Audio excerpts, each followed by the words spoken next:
Brought to you by KR Mangalam University.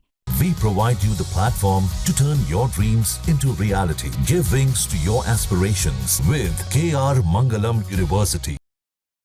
देखिए, घर वालों को बिल्कुल भी यकीन नहीं हो रहा है अभी तक कि सोनम का इस पूरे मामले में कोई हाथ है। सोनम के घर वालों का तो बिल्कुल साफ तौर पे कहना है कि उनकी बेटी ऐसी नहीं है। वहीं दूसरी तरफ राजा के जो परिवार के लोग हैं वो भी पूरी तरीके से इसे अब तक स्वीकार नहीं कर सके हैं। ये आप तस्वीर देखिए, इस तस्वीर को लगाने का मतलब ये था कि ये दोनों की हंसी खुशी जो है चेहरे की, वो बता रही है कि दोनों इस रिश्ते में कितने खुश थे। इसे देख के तो कम से कम यही लग रहा है, और यही भाव परिवार के लोगों के मन में भी है, जो इस वक्त लगातार लोगों से बात कर रहे हैं। और हम उनसे अगर सीधी बात भी करें एक बार तो समझ भी लेते हैं कि किस तरीके से यहाँ पे जो परिवार के लोग हैं उनको इस बात का बिल्कुल भी इल्म नहीं हो रहा है कि इतनी बड़ी घटना उनके बेटे के साथ हो चुकी है। ये सोनम रघुवंशी के जो पति और राजा रघुवंशी जो मृतक हैं, उनकी तस्वीर है। अभी इनका तीसरा जो है वो किया गया है घर पर, और तमाम जो लोग हैं इस बात से बिल्कुल भी इस वक्त तक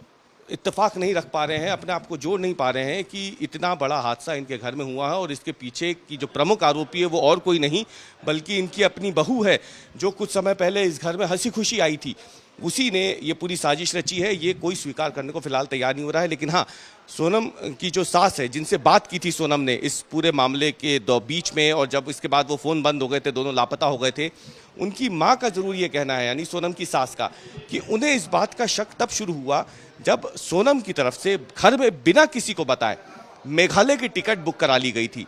यानी दोनों पहले इंदौर से बेंगलोर गए, बेंगलोर से फिर उन लोग असम और मेघालय गए, और ये सारी टिकटें जो हैं ये सोनम ने खुद पहले ही करा ली थी, और इस बात की जानकारी घर में किसी को नहीं थी।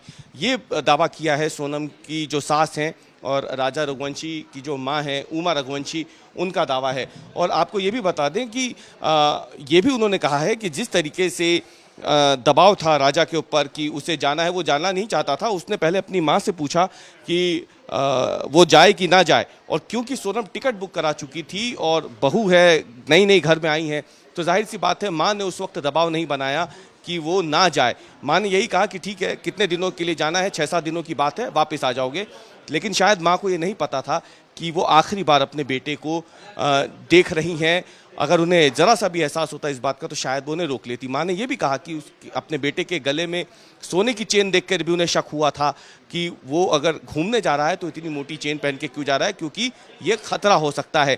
तो ऐसे कई सारे डर जो है वो राजा की माँ को थे, जिन्होंने राजा को बताए भी थे, लेकिन उसके बावजूद ये हादसा हो गया है। और अब इंतज़ार हो रहा है कि पूरा खुलासा पुलिस जब करती है तो उसमें किस किरदार की क्या भूमिका रही है इस पूरे हत्याकांड में, इस पूरे मामले में, इसका इंतज़ार जो है फिलहाल राजा के लोग और सोनम के परिवार के लोग कर रहे हैं।